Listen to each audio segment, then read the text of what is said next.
Now, what is our video about today? I'm at my mother's house and she's had this plant, this little ivy, I don't know how many years. She's had it set right over here by the front door. And every day she's got to come out here and water it. And I told her, hey, I can put a drip irrigation in. And I looked along here and I dug out all this cardboard-like materials, not cardboard, but it's this other stuff, this felt padding stuff that they put along the edge. Lots of times they do that, see? It's along here. They put that right up against the foundation before they poured this patio. See it all in there? And it's just enough room to allow a little drip irrigation pipe in there. So I dug it all out. I used my little screwdriver. I first tried using my putty knife and my chisel and a screwdriver, but it was hard to get down in there at an angle, so I used the little screwdriver. And what else did I use? Oh, something really good. Where is it? It's like one of the best tools for this, my little nail set. I was able to reach down in there and just keep fishing it out with that and the little screwdriver. I dug all that out along there. I was lucky enough that the groove is over there is big enough to allow a little 1/4-inch tubing. Here's your drip irrigation pipes, and this was the main pipe end.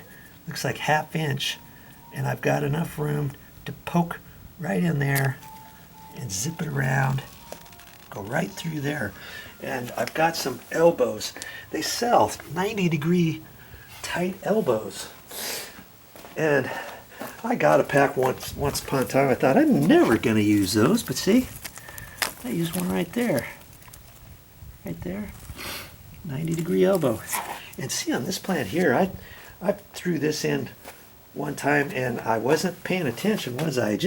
I just was concentrating on doing it fast, and I hooked it in right there. Here's the end of this. I zipped it around and I just ran it up there. What I should have done was clean out this edge right in here, and I think I'll end up doing that.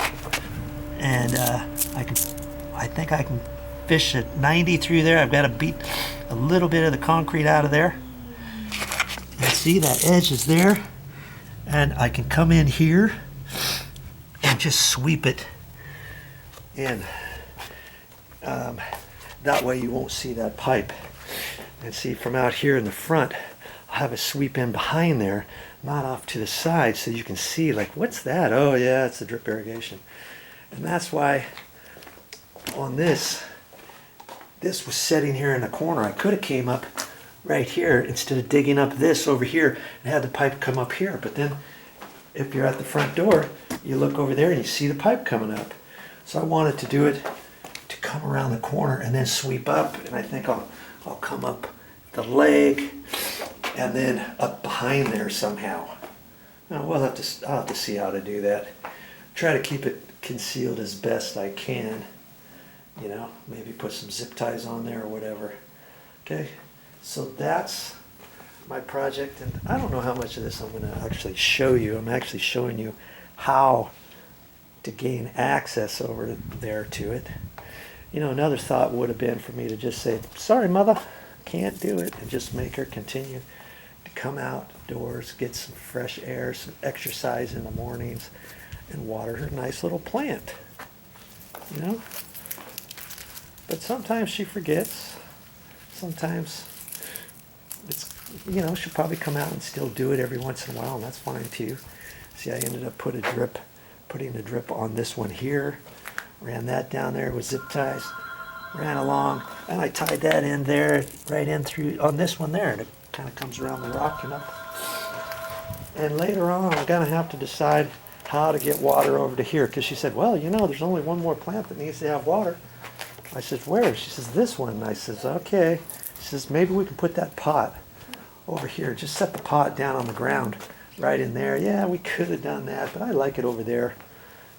I said it's going to get too busy right in here. This is the focal point here, and then she's got that little guy over there. She's got this little nice little tulip. At night it shines because it's on one of those seeing eyes, the solar powered deal.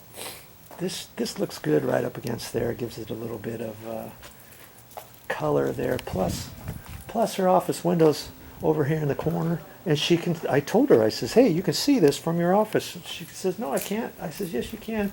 She says, no, because the azalea bush was way up high. I says, okay, fine, I'll chop it down and I'll get rid of all this stuff. If you saw that video, you'll see how this looked before. It was all tattered and lots of dead pieces here of the palm. And I cleaned off the edges. These were all dead ones hanging down. Now she can see all that. It frees that up. She can see right through here. And she can see her nice little plants. And what else can she see? The hummingbird feeder. Yeah. I should have put that over further, but it stays in the shade in the afternoon. She can still kind of see it as she's walking to her desk and that kind of stuff. Okay, so I'll show you bits and pieces along the way. When I get ready for this, I got to dig out the parts, and I'm pretty sure, I hope I have a long enough piece to come all the way over there. And you can get all those pieces at the hardware store. Oh yeah, they sell this stuff in 50-foot lengths, this, or a 100-foot or 200-foot roll, and then you can buy all the fittings. You can buy the tool to hook into there, and the couplings and the bubblers and all that kind of good stuff. Get out there and water your plants automatically. Now, dabbity nabbit, I didn't have all the parts. I thought I had some elbows. I had 2 little 90-degree elbows, but I see I need 1, 2, 3, and the other one's 4. And if I redo this pipe in here, dig that out, there's 5. And then I know that I've got to do something over here, and I'm thinking I'm going to sneak it in across there, so that would be 6. I need at least 6 elbows. And you know what? I've never really used 90-degree elbows. I've only used one ever, and that was right up in here as I came up and then went across back down, just so it would stay up in there nicer.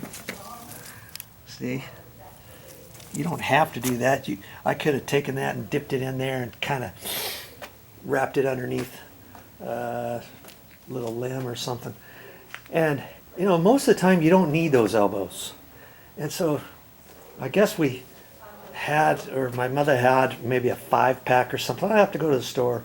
Maybe they have a 10-pack or a 20-pack, something like that. I'll probably never ever use them all, but it's always good to have some every once in a while, especially if you got a patio like this and you got that little gap down there with the felt thing in there. You can dig that out, and then you can fish your drip, your 1/4-inch tubing drip in there and have it in there nice. If you don't have any 90s, could you take this and bend it tight? Yeah, you could probably, but see, if you do that, you're going to kink it, see? You're going to kink it a little bit, and then not enough water is going to come through. That's why every so often it's nice to have those 90-degree little elbows. All right, back to the store I go. I'll have to come back and work on this later. Hey, here's a tip for you.